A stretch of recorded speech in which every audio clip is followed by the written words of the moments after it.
Dr. Greenspan, I want to start with you.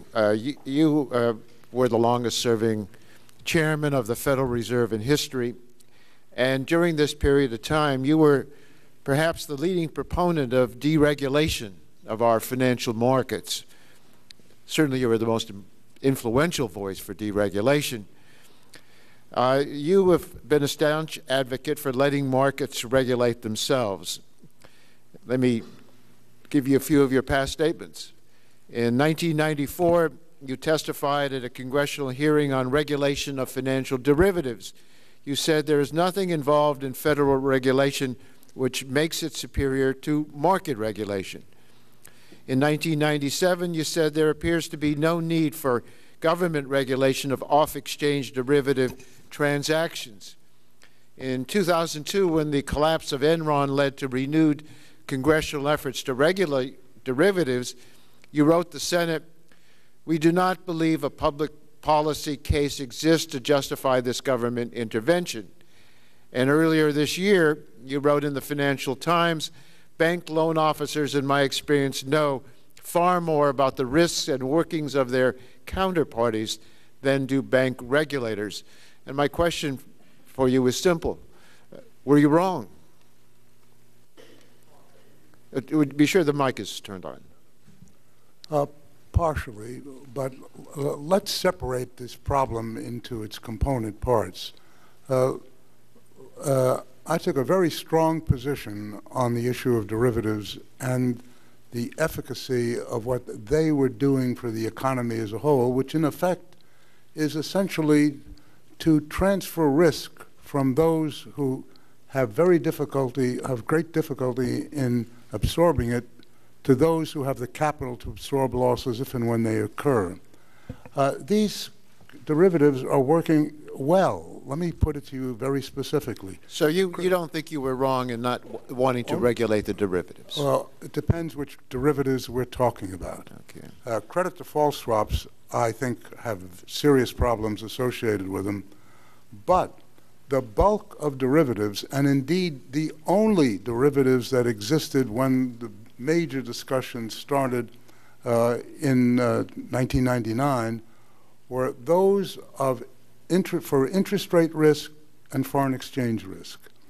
Let me interrupt you because we do have a limited amount of time, but you said in your statement that you delivered, "The whole intellectual edifice of modern risk management collapsed." You also said, "Those of us who have looked to the self-interest of lending institutions to protect shareholders' equity, myself especially, are in a state of shocked disbelief," end quote. Now that sounds to me like you're saying that those who trusted the market to regulate itself, yourself included, made a serious mistake. Well, I think that's true of some products, but not all. I think that's the reason why it's important to distinguish the size of this problem and its nature. And what I wanted to point out was that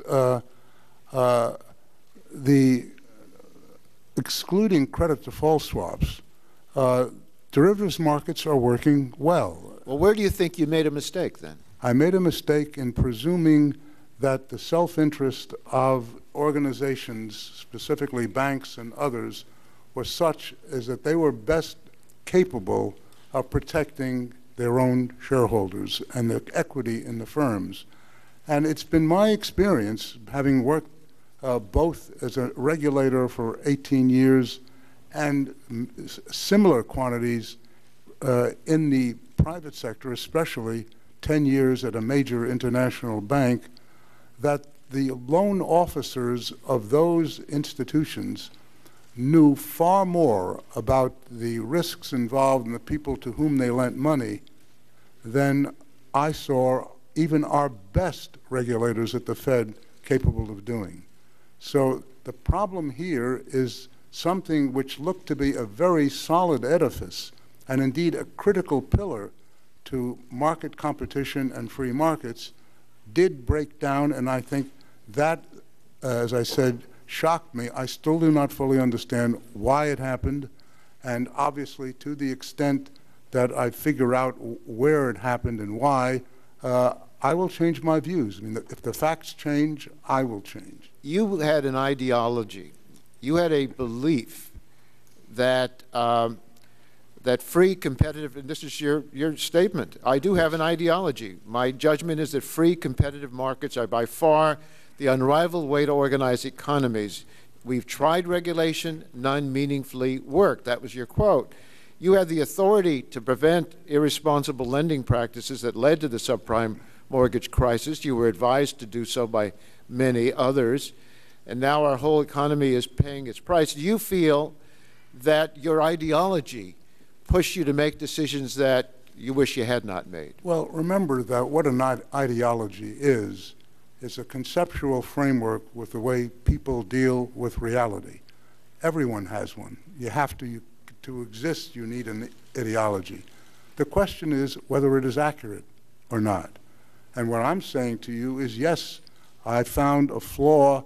I don't know how significant or permanent it is, but I've been very distressed by that fact. But if I may I just finish an answer to the question previously? You found a flaw in the reality? A flaw in the model that I perceived is the critical functioning structure that defines how the world works, so to speak. In other words, you found that your view of the world, your ideology, was not right. It was not working. Precisely. No, that's precisely the reason I was shocked, because I had been going for 40 years or more with very considerable evidence that it was working exceptionally well.